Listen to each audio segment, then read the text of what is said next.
Assalamu alaikum everyone. I am Mohsina Mukhtar from Snowman Publications. And as you know, in these videos we are discussing about the pages of Knowledge Wheel English series.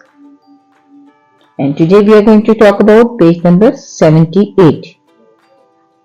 Look, this is page number 78. You can see the QR code at the top of this page. You can scan, then you will find the detailed description of this activity. This page is about interpersonal intelligence. और जैसा कि आप जानते हैं इस intelligence को people smart भी कहा जाता है, यानी कि वो लोग जो लोगों में घुलना मिलना पसंद करते हैं, लोगों से बातें करना पसंद करते हैं, लोगों के एहसासात को समझते हैं और उनके साथ काम करके या बात करके खुशी महसूस करते हैं। अच्छा, ये एक छोटी सी एक्टिविटी है विस्पर टेल्स। इस एक्टिविटी का मकसद है बच्चों को ये बताना कि इफेक्टिव कम्युनिकेशन क्या है और किसी भी बात को सुनने के बाद उस बात को एनालाइज करना, गौर से सुनना और दूसरे तक बिल्कुल सही पहुंचाना कितना जरूरी है।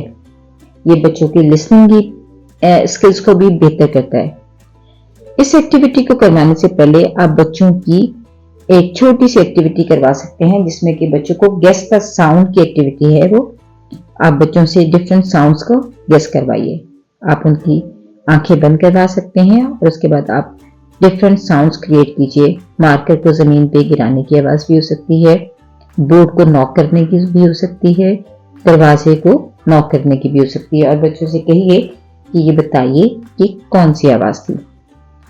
जब बच्चे इस एक्टिविटी में इन्वॉल्व हो जाएं और कुछ देर तक एंजॉय करें तो उसके बाद आप उन्हें बताइए कि now we are going to do a new activity and this is whisper tales, यानी हम एक दूसरे के कान में आहिस्ता से कोई बात बताएंगे। बच्चे इस बात पर बहुत खुश होंगे। आप एक बच्चे को बुलाइए और उसके कान में कहिए द बैग इज ब्लू।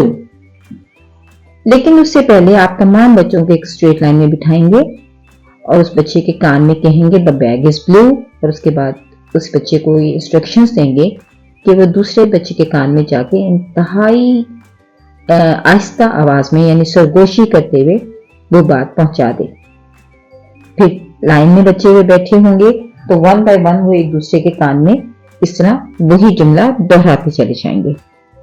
और आखिर में आप जो आखिरी बच्चा होगा उससे आप पूछेंगे कि क्या जुमला था। अक्सर ऐसा होता है कि जुमला बदल जाता है, अल्फाज बदल जाते हैं। आप बच्चों को बताएंगे कि ये जुमला था और फिर बच्चों को बार बार ये प्रैक्टिस करवाएंगे और उनको ये जो एक्टिविटी है बच्चों को ये समझने में बहुत ज्यादा मदद देती है कि इफेक्टिव कम्युनिकेशन क्या है। रियल लाइफ में जब हम एक बात को सुनते हैं तो उस बात को सुनकर किसी दूसरे तक पहुंचाना बिल्कुल सही कितना जरूरी है। तो आप बच्चों को बार बार ये प्रैक्टिस करवाइए जब तक कि ऐसा ना हो कि पहला जुमला जो है वो आखिरी जुमले के साथ बिल्कुल मैच करता हो।